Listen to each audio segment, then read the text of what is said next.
Kamala Harris has been the presumptive Democrat nominee for 3 weeks. And get this, she's only answered 4 questions from the press. And her vice presidential pick, Tim Walz, is batting 0. But are we that surprised? The teleprompter is the new Biden basement, a new way to hide from you, the American people. J.D. Vance, meanwhile, did 3 separate interviews yesterday alone. The difference between the 2 campaigns is obvious, and Vance made that known. John, the Harris campaign, what are their policy views? They don't have a policy position on their website. Should she sit down and answer tough questions with you? Yes, I think she should. Absolutely. Where is she? Well, but we respect the American people enough. We hope she'll be on the show soon. I hope so too, John, because the person who wants to be our president ought to sit down for some tough interviews. I'm willing to do it, and I wish she would too. But why is the GOP nominee for vice president asking for interviews instead of the press? According to Michael Steele, if the press asks for interviews, they are highbrow whiners. What has struck me since Donald Trump's press conference is sort of the highbrow nature of the press coming at Kamala Harris, saying, well, she, in my view, whining that she doesn't talk to us. She hasn't done a sit down with us. She hasn't done interviews with us. So at one point you say strategically, why do I need to talk to you right now? I'm talking to the American people and we're having a conversation. You're happy to follow it and to report on it. But right now, is there a real need for her to sort of, get the imprimatur of the press on her campaign? But not every liberal media outlet is on board to save Kamala from her own demise. The Washington Post editorial board published a bunch of questions for Kamala. That is, if she has plans to take them. Is Kamala Harris tougher on Israel and more sympathetic to Palestinians than Joe Biden? What was Kamala's role in the Afghanistan evacuation debacle? And what exactly is her plan for the southern border? That's just 3 questions. But if past is prologue, it should take her 3 weeks to get to all of them. Virginia Lieutenant Governor Winsome Sears joins us now. Lieutenant Governor, I have been thrilled to interview you all day. You are from a blue state, the state of Virginia. You won statewide. You are the first female lieutenant governor of a state that Republicans have not won in 20 years. Trump was in striking distance with Biden. It's a new race with Kamala Harris. How do we win your state? Well, let me tell you, we've got to make sure that we focus on 3 things, and that would be, Kaylee, policy, policy, policy. Let's ask the vice president, what is her energy policy? How are you going to make sure that we're energy independent?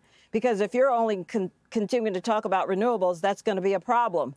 Here in Virginia, we solve that problem. It's called all of the above. We're going to do coal, oil, nuclear. We're going to do renewables and natural gas. We need to talk about the economy. Inflation, has anyone noticed, is killing us. And what is she going to do to bring down inflation? She's in office now. We've solved that problem by trying to bring back, give taxes back to our Virginians, $5.2 billion. And in addition to that, we've created, just in the 3 years that we've been in office, 10,000 high-paying jobs. So these are the things we need to talk about. And we haven't even started talking about the other part of her title, which would be, if she won, Commander-in-Chief. Your number 1 job is to keep this nation safe. And the rogue nations needs to know, do we have the ammo? No. We're low on ammo. Our strategic petroleum reserves are low. I mean, there's just so much to talk about. We haven't even touched the border. So let's get to the policies. That's what we need to focus on. Yes, amen to that. Lieutenant Governor, you were also a former Marine. The running mate of Kamala Harris, Tim Walz, has embellished upon his service. He said he faced assault weapons in war. He was not in war, in a combat zone. What's your reaction to that? Can I just tell you how upset, how offended I am, and how offended those who have lost their family members in combat must be? So forget about me. These families and those service members who were in actual combat, who suffered so much, they're suffering from PTSD. We have a suicide crisis among our veterans who served in combat. And for this man who never served a day in combat to talk about weapons that he carried in war, when did that ever happen, sir? And to take on a rank you never earned? Why are you doing that? Oh, what a tangled web they weave when they first practice to deceive. So, you know, I heard he served honorably until he got into the war part. You never were in war. Don't go there. Lieutenant Governor, I only have about 15 seconds here, but your father immigrated from Jamaica with only $1.75 in his pocket. He got a job. He put himself through college. You came here at 6 years old. What is your message out there to people who don't feel the American dream is alive right now? You're looking at the American dream. And in fact, I've been traveling all around Virginia, and I'm finding people who are part of the American dream. This gentleman came from Egypt with only $1,000 in 2011, he said. He now has a business. So we need to make sure that we talk about the opportunities. We need to talk about the future.